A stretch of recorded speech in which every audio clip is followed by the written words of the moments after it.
নিয়ে চলে আসলাম বন্ধুরা। দেখে নাও আমি আমার মা আজকে কি দিয়ে খাওয়া দাওয়া করছি। আমি একটু বেরিয়েছিলাম, সব বলছি তোমাদের কি হয়েছে না হয়েছে। তোমরা ভিডিওটা দেখতে থাকো, আমার সাথে থাকো, সব বলবো, শুনবে। দেখো ভাত তো করে নিয়েছি, মানে ভাত করে নিয়েছি, এটা ভুল বললাম। মানে তোমাদের মাসিমা ভাতটা করে নিয়েছিল, ঠিক আছে, রোজ বলি তো অভ্যাস হয়ে গেছে এটা। আমি এসে দেখি মাসিমা ভাত করে রেখেছে। আস্তে আস্তে আমার একটু দেরি হয়ে গেল। আর আমি আসার সময় একটুখানি এই যে চিকেন নিয়ে এসেছিলাম, চিকেন নিয়ে এসেছি, তাই রান্না করছি। দেখেছো, এই আলু ভেজে রেখেছি, এই যে দেখো লাল লাল করে আলু ভেজে রেখেছি। এই আলুটাও আজকে দিয়ে দেবো। আজকে আর কিছু রান্না হচ্ছে না বন্ধুরা, কারণ আমি একটু সকালবেলা বেরিয়ে পড়েছিলাম। সেই গেছিলাম হচ্ছে তোমার লেক টাউনে, একটু কাজে বেরিয়েছিলাম, লেক টাউনের ওখানে গেছিলাম। এবার আসার সময় বাসে উঠেছি। এবার বাসে আমি বললাম যে আমি এসে নামবো তোমার ওই কী বলে এটা, বিধাননগর, ফুটোডাঙ্গা বিধাননগর নামবো। অন্য সময় আমি খেয়াল করি, আজকে কি হয়েছে কি জানি, ফোনের দিকে মন ছিল নাকি কি জানি, ভগবান জানে।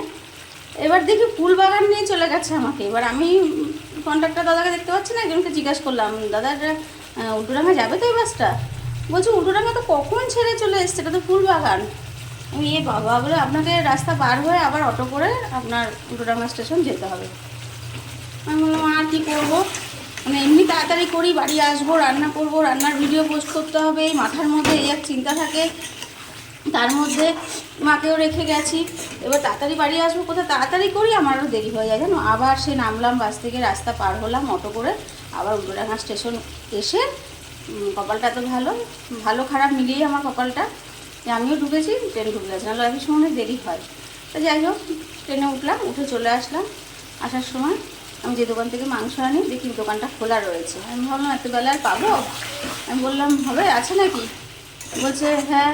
তারপর ও একটা কাটলো, এটা আমাকে অল্প করে দাও, কারণ আমার কালকে শুক্রবার নিরামিষ, পরশু দিন শনিবার নিরামিষ, রেখে আর খাওয়া যাবে না, যা খেতে হবে আজকেই খেয়ে নিতে হবে। তুমি অল্প করে নিয়ে এসেছি, দুদিন আবার নিরামিষ চলবে, তাই তাই মা বলছিল ফ্রিজে যা আছে আমি সব গরম করে রেখেছি, ওগুলোই খেয়ে নেয়। আমি কি না না, আমি মাংসটা রান্না করি, দাঁড়াও, কারণ দুদিন নিরামিষ, আবার নাহলেও তোমার এই রাখলে পরে আমাকে রাত্রে রান্না করতে হবে। তুমি আমাকে বিকেল 4টে-5টা অবধি রান্না করো, আমি সব রান্না করব। কিন্তু ওই সন্ধ্যার পরে আমার রান্নাঘরে ঢুকতে একদম ইচ্ছা করে না, যার জন্য ভাতটাও আমরা একবারে করে রাখি, রাত্রিবেলা শুধু একটু ভাতটা গরম করে খেয়ে নিই। তা বন্ধুরা, এই হচ্ছে আমাদের আজকে রান্নাবান্না, মামের এই খাওয়া দাওয়া। ভেবেছিলাম চাটনি করবো, ইচ্ছা করছে না, বিশ্বাস করো, এত রোদের মধ্যে, আজকে এত রোদ উঠেছে, এত জার্নি হয়েছে, মানে অনেকদিন পর বেরোলাম, এত দূরে গেলাম অনেকদিন পর। আগে আমি আমার কাজে প্রায় সময় আমি নিউ টাউন ওইসব জায়গায় যেতাম, কিন্তু এখন কমাস ধরে যাওয়া হচ্ছে না। মানে আজকে হঠাৎ গেছি তো অনেকদিন পর, আমার প্রচণ্ড কষ্ট হচ্ছে। আর রোদটাও উঠেছে আজকে, মানে আমি এসে জামা কাপড়ও ছাড়ার সময় পাইনি, ওইভাবেই রান্নায় ঢুকে গেছি। এটা কষিয়ে জলটা দিয়ে এবার স্নান করতে চলে যাবো, এটা হোক ততক্ষণ। কারণ ভিডিওটা আমাকে ছাড়তে হবে 3টের সময়, বাড়ি ঢুকেছি প্রায় তখন 1:45, জানো। তোমরা বলো, একটা মানুষ বেরিয়ে 1:45-র সময় বাড়ি এসে কেটে, আলু কেটে, এই পেঁয়াজ রসুন আদা সব কেটে, টমেটো কেটে, এই মাংস ধুয়ে ঘেমে পুরো আমি স্নান হয়ে গেছি। কার আর এনার্জি থাকে এরপরে বলো? তাও আমি বলে মনে রান্না করছি, জানি না, হয়তো সব মেয়েরা এরকম করে, কিছু করার নেই, খেতে গেলে করতে হবে, না করলে তো আর খাওয়া হবে না বলো। নিয়ে এসেছি যখন, এটা তো করতেই হবে, ফেলে রেখে লাভ নেই।